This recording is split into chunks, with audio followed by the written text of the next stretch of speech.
Hello, welcome to Keeping It Real with Sheila Riddell. We're live here on this Saturday morning. The day is June 22nd, and we are keeping it very, very real. I am, working on my book, working on my show, just working this morning and, talking and hanging out with a special guest that's always in my house, the Love Cake. He doesn't feel like being on camera this morning. I, of course, don't care and will be on camera because that's what I do. And I have no makeup on. This is Sheila. First thing in the morning, I might have eye crust in there still. But I don't know. It is 12:39. It is no longer the morning, but it feels like it is because I was out last night. And I woke up at 8 o'clock this morning. But everybody else was asleep and snoring and doing that thing that they do. And I was up cleaning the bathroom, trying to get things ready, making pancakes and stuff, just doing domestic stuff, you know what I mean? And my man was sleeping, his daughter was sleeping, everybody was sleeping. But I was awake. And your stomach's growling like you want more pancakes. You want more pancakes, Jason? I think it's the coffee mixing with the pancakes. Coffee mixing with the pancakes. It's making a milkshake in your stomach. Hey, get in the stomach ache. Hey, hey, it must have been what I ate. I'm getting that stomach ache. Hey, hey, when you eating that sushi. Yes, yes, and you eating them green things. Oh, oh, you mix it all together. Oh, yeah, you got some wasabi. Yes, yes, and then you try a little tempura. And then you get a little miso soup. And you get home and think, Lord Jesus, I have to poop. Hey, hey, I got a stomach ache. I said I got. I got a stomach ache. Hey, hey, I'm wondering what I ate. Hey, hey, did they really cook my steak? Yes, yes, I got a stomach ache. Hey, hey, I'm not ordering no more fish soup.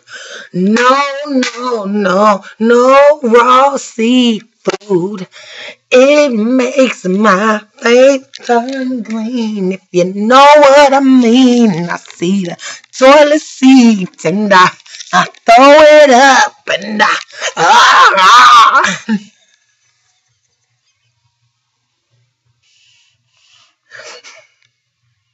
Sorry.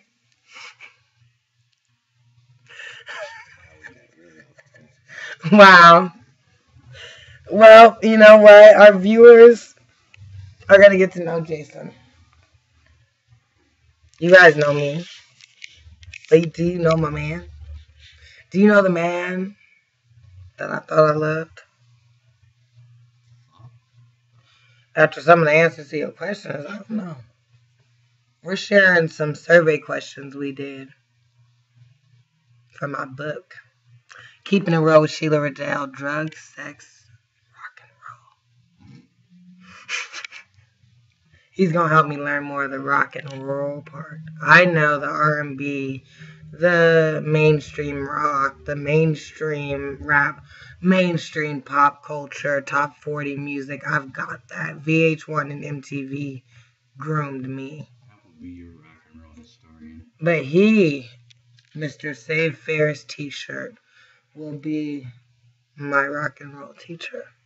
So he'll teach me about punk rock, metal, heavy metal, 80s hair bands, stuff that history. And I can teach him about my stuff. Originally it came from the blues. The blues. All of it came back from what? Black people, huh?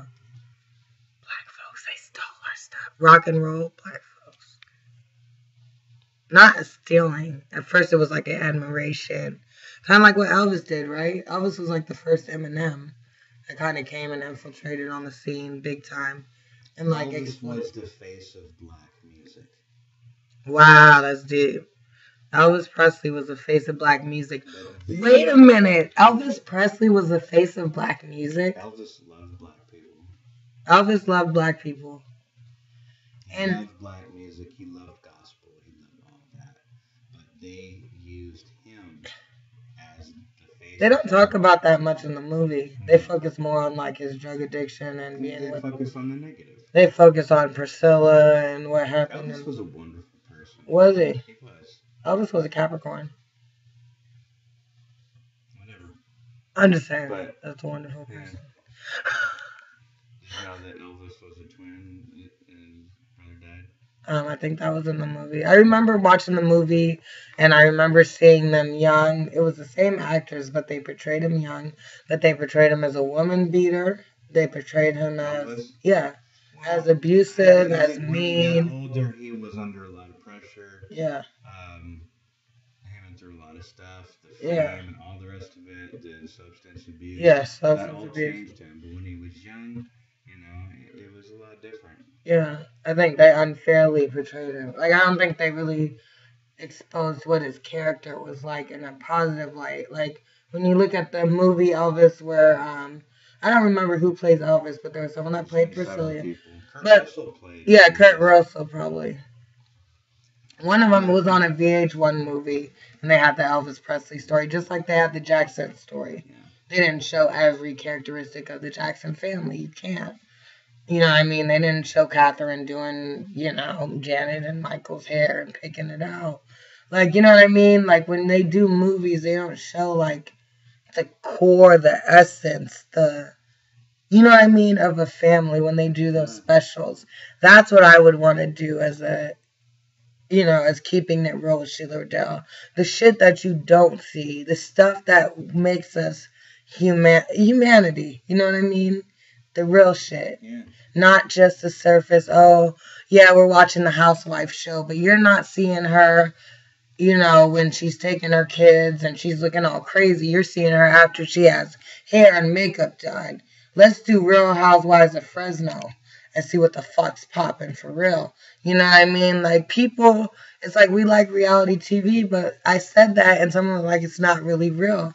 And you're right. It's like they hire actors, they hire people that are beautiful, or they hire people that aren't the standard of beauty, but it's mostly a gimmick to try to prove a point. That's all marketing. But guess what? When you keep it real, you keep it real. And we gonna keep it real to a science. You could call me Professor Sheila, because I'm probably one of the realest women you've ever met? Like, if you were to look up the dictionary and put real, as in being authentic, even if I lie about some stuff, even if I wear some hair weave, you know what I mean? As far as, genuine, what you see is what you get. You might have to fucking learn some things about me, but as a person, the Sheila you met 15 years ago, the Sheila you meet 2 months ago at the club, the Sheila you meet at church, the Sheila you meet everywhere, I'm pretty much that chick. Like, unless I'm wrong. But that's how I view myself. Sometimes people view themselves skewed. Do you think I'm pretty much, aside from, I've got some chameleon ways, I'm not gonna lie. But as far as, no camera. Oh, that was just a shot. What do you think? Do you think I keep it real? Do I live up to my name? Yeah. Well, how so? You don't really change for anybody. Either you like Sheila and all of her craziness and intelligence and just everything about you, or you don't. And you leave. Yeah. And you get the hell up out my way. And you don't talk to me no more and you don't answer my phone calls.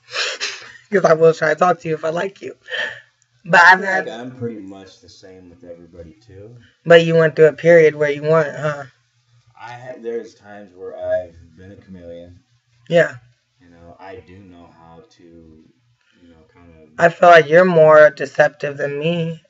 Or not deceptive, I don't feel but like I'm deceptive. I feel like you're not deceptive. I feel like you're more undercover than me. Like, I don't feel like you put your authentic self out. And I think that's good in a way. I don't think a lot of people do because it's a risk. And it's really scary and it's really not politically correct. A lot of stuff I say, most people wouldn't say, shouldn't say. And I'm glad that they don't because then I wouldn't be me. But you are strategic in your living. Yeah. You know what I mean? You're strategic in what you say around certain people. I know how to be a chameleon to my advantage. Yeah. And it's not that I'm trying to take advantage of anybody or I'm being fake. It's just I know how to be on different people's level or fit in. Right. I don't really feel like I'm acting. Yeah. It's real. I am being me. There's just different facets of who Yeah. I am. Exactly. And I've learned to appreciate all walks of life. Whether I can go talk to homeless people for an hour in a parking lot of McDonald's. You don't. And let's do him play songs and sing. Even Yeah, I though the guy know. has no teeth and you can't understand what he's saying, but I could sit there and appreciate the work and time he's put into it because you know what? The guy really knows his songs and knew every word and every note. And most people would just pass him by thinking that guy's crazy, Yeah. crazy homeless guy. But you know what? The guy wasn't, you know? And then I can go hang out with people that are millionaires, and talk on their level. Um, I don't know. I guess because of the type of work that I've done, whether it's house cleaning or I'm doing termite inspections or I'm in the house selling something, a house job, whatever, I've always worked with different kinds of people and I've been in their homes a lot.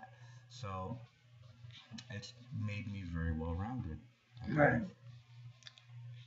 That'll work. Yeah. That'll work. And I think instead of being fake or like I was saying, I'm a chameleon and not being real. It's more like I know how to get on their level, so they feel more comfortable being around. So you match. I match. Synergetic. Yes, you kind of. That's a good word, And that's part of being a good salesperson. Too. Right. Okay. If No. people feel very comfortable with you, whether you're talking at the same speed they are, or the same volume, or you're real calm and quiet, Yeah. then they feel more comfortable with you. Right. Well. And that's what I try to give them. I like people to feel comfortable with me and trust me. People. Now, Jason, earlier today, I did a survey with you. And I asked you some questions. Yes. And it started off one way and it went a different way. Mm-hmm. Before I review your answers, how do you feel about your answers? Is this something that you'd be ashamed for all of America and YouTube to know? No. Okay. Jason's got to keep it real. He doesn't want his face on camera. I'm right here. He's right over there. He's not feeling it. He's not in the mood for that. I'm taking a shower, getting ready, He's not ready to keep it as real as I keep it. Saturday morning. It's Saturday morning. It's all good. It's real. Relaxing. He's relaxing. We're just keeping it real.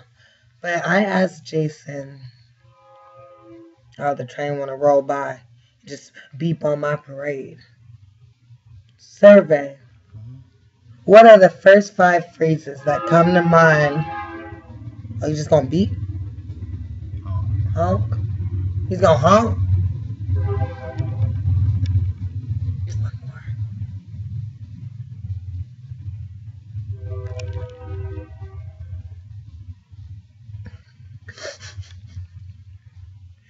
more. Okay. I think they are done. I think that train purposely came by and honked to interrupt me talking about what I was talking about. Do you believe that? No. Me neither. They come every 20 minutes. Oh, and we live like 2 centimeters from the train? Oh, no, 2 feet. Sorry. The pictures rattle on the walls in our apartment. They're still shaking. Michael always does a little shake, and so does the Grammy pictures. Anyways, the survey questions were: what are the first 5 words or phrases that come to mind when you think of a black woman, and why? We're just going to get to the words and phrases for right now. Interviewee. Number 1. Strong. Number 2. Confident. Number 3. Independent. Number 4. Spiritual/religious. Number 5. Good cooks. Then I asked them, well, what about the women's species in general? Take off the color. What are the first 5 words that come to mind? And I'm just reading them out. We'll give you a chance to elaborate later. Please do. I will, because I know you're nervous about this one. I'm not nervous about it, but I don't want it misinterpreted. Exactly. Okay, but this is, and some women will feel the same as you too. Don't worry. Women. He says this is really hard. That was the first thing he said about women. It was hard for him to answer because he had to think about the different images of women he's seen in real life and the movies and wherever. Women as a whole species, color lines out, money out. Woman, from the woman that is addicted to whatever on the street to the woman who has billions of dollars in the bank, to the core. We've got backstabbing, gossiping, jealous, nurturing, and insecure. We're going to go to the men. The men he took some time to think about too. I said as a whole species. And he asked if I was going to ask about black men first. And I said no, because I felt like black men, even though they are black men, I feel like once you have that thing shooting out of you, you know, there's just a certain level. Look, our president's half black. We never thought that would happen. Shout out Tupac. It finally happened. I know you wrote a song saying, you know, and it may seem heaven sent, but we ain't ready to see a black president. And we still aren't ready. He said we ain't ready to see a black president. And we're still not ready. And so, Tupac, if I know you're out there somewhere in the spirit realm, or you might be living in Africa kicking it, like they say. I'm going to find you, Tupac. Is you in Africa kicking it? Is you in Nambia? Is you down in... No, you're dead? Crap. Fuck. Sorry. I love you. Some nurse that was at the hospital. So he's really dead? He's gone. Okay. Tupac's really dead, you guys. That's really sad. Because I thought he might still be alive, like Elvis might still be alive. Michael's not No, here. Michael's alive. Michael's alive. Nah, if Michael was alive, Paris wouldn't want to kill herself. Damn, rest in peace, Michael. Rest in peace, James Brown. Rest in peace, Rick James. Rest in peace, all y'all. Too many to name drop, man. A lot of people are dropping like flies. Anyhow, let's get to the men. We named off some good men. Michael's a man. Do you consider Michael a man? Or was he subhuman? Or above human? He's very human. You think... He's more human than most people, I think. Wow. Can you say that again louder to the screen? Michael Jackson was more human than most people. Wow. And people used to call him an alien, a monster, a molester. Because they were jealous. Because they were jealous. And probably ashamed of how they lived. But his skin color. If Michael didn't have all of his skin issues and the vitiligo or the skin whitening and the nose job and the fake hair and the, you know, whatever, and he just stayed black, and do you think it would be the same? No, I don't. I don't think But so. then again, you know what? He may not have had the same popularity, unfortunately. Wow, that's deep. All of those crazy things, that people put him down for, all the things that were said about him in the tabloids and the news and stuff. Like they Makes say, you there's no curious. such thing as bad publicity. It's all publicity. It's sad and it's sick, but that's true. Spit on it. It's all good. Very true. And, there's also rumors that he paid for people. I remember getting all mad at the National Enquirer on Facebook, and they're like, listen to your sister. He paid us to put that, man sleeps in a chamber, hydroponic chamber. He's the one that asked for it, so may he rest. The guy was Yeah. very knowledgeable. And he's very strategic. So, oh, well. Call me Rainbow Braids, Barbie. Okay, let's go back. Men. Pressure. Number 1. Expected to be strong at all times. Number 2. Men are more honest than women are with other people. Number 3. Men just lie about cheating, not others. What's your number 4? We didn't get to number 4 for men. When you think of them.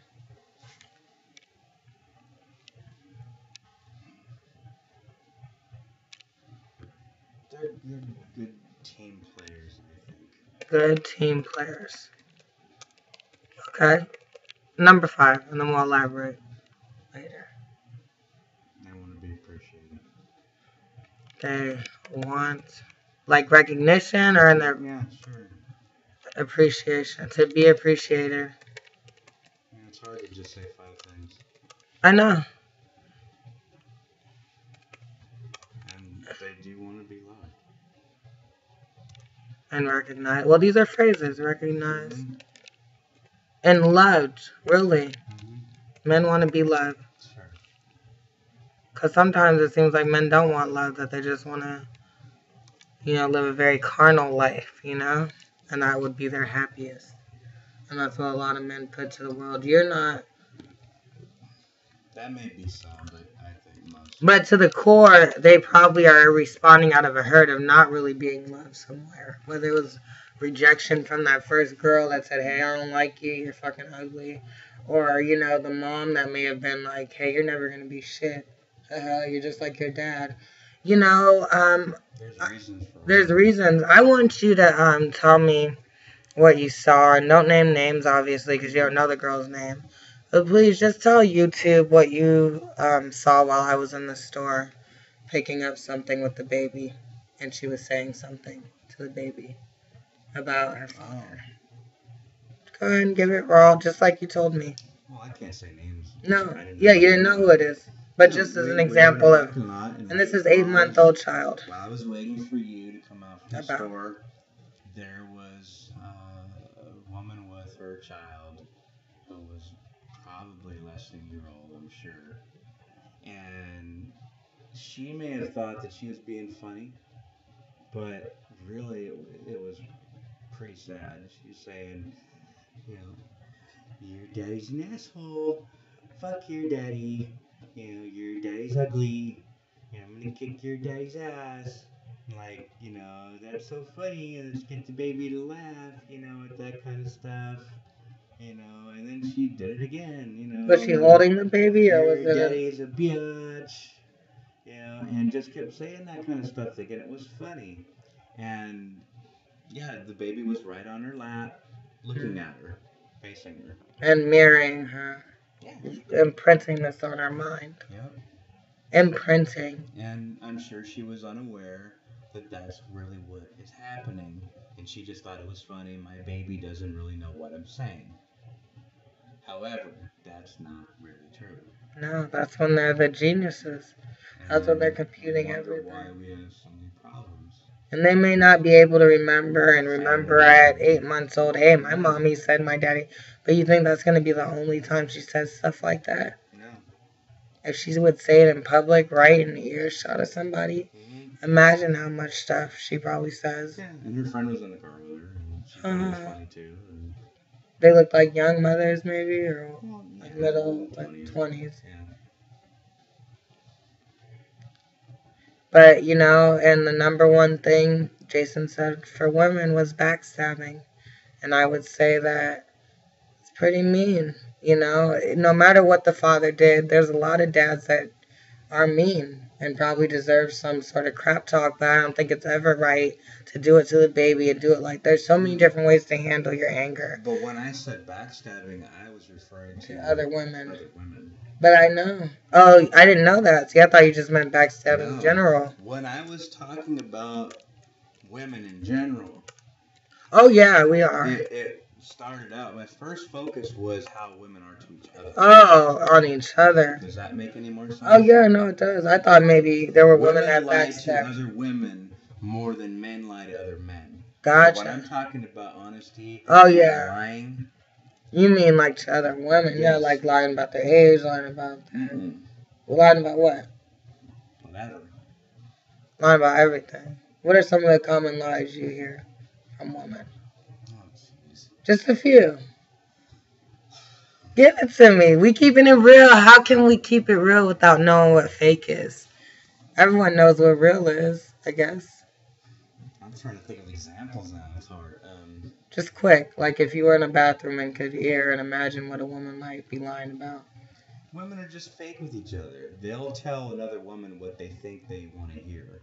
And then as soon as they walk off, they'll say to their friend, I can't believe blah, blah, blah, So, like, really, people could say, hey, I like your braids and really think they're fucking hideous, but be joking about me? Do you think that happens with me a lot, or not as much? Not with that. I think that people that compliment your hair really mean it. Because some people would say they're just lying. Well, your hair is really unusual. You don't see that.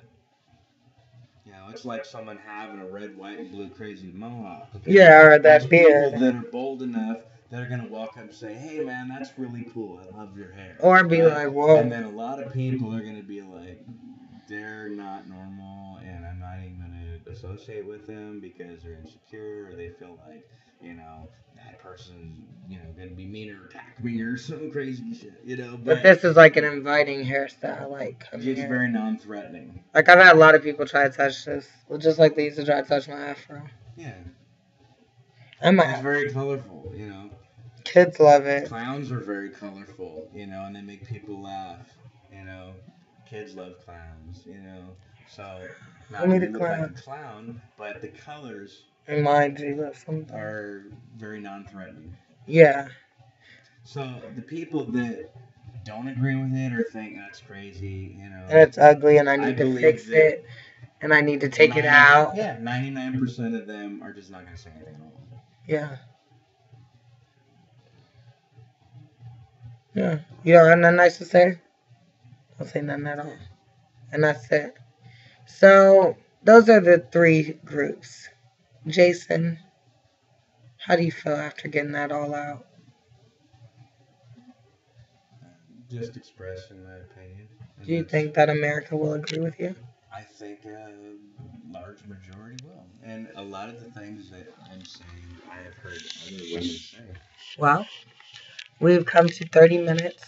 I've seen it with my own eyes. We've come to 30 minutes. That's the length of a show. That was fast. That was a fast 30 minutes. And I used to trip, am I going to have an hour of material? I've got endless hours of material. I've got too many hours of material that I have so many videos I don't even post, you guys, because I don't want to overdo it. It's 30 minutes. It's an episode. It's how, it's a sitcom episode, I guess. And there's no commercials. There's more that I'd like to say, too. But there's more that you'd like to say. We can make it an hour-long thing. I've got to make some pancakes. I'm hungry. His stomach's growling. There will be a part 2. There's going to be a part 2. We love you. Don't be mad at Jason because he kept it real. You can be mad at Jason. You can do whatever the hell you want to. You can be mad at me too. You can tell me my rainbow braids ain't luxurious when I know that they are. How many hours have I spent in the mirror looking at my rainbow braids on average since I've had them? Per day? Yeah, we'll do it per day first. A couple hours a day. Couple hours a day. Probably a good 3 hours. Yeah. Of mirror time, whether it's in the car, at a stop sign, checking my braids, collectively, bits and pieces. Probably about more like 4 hours. 4 hours, a part-time job, looking at my hair. Yes. Therefore, Weavy Wonder must have something to think about this hair stuff. True. So, yeah. We're going to come back with the part 2. We went over the 30 minutes. I was going to stop it exactly at 30 minutes. It's 30 minutes and 15 seconds. If I stop it right now, I'll still be in the realm of keeping it on time. Bye. Bye. Ah! Humanity! Shout out Eunice! Hey, you love your daughter. Hi, Eunice. I love you. You're How the much? best little girl in the world. I love you so much. I miss you. Look in the camera. Closer. Give her a kiss. Give Eunice a kiss. Mwah! And Karen a kiss. Hi, Karen. Hi, Karen. We said the K word.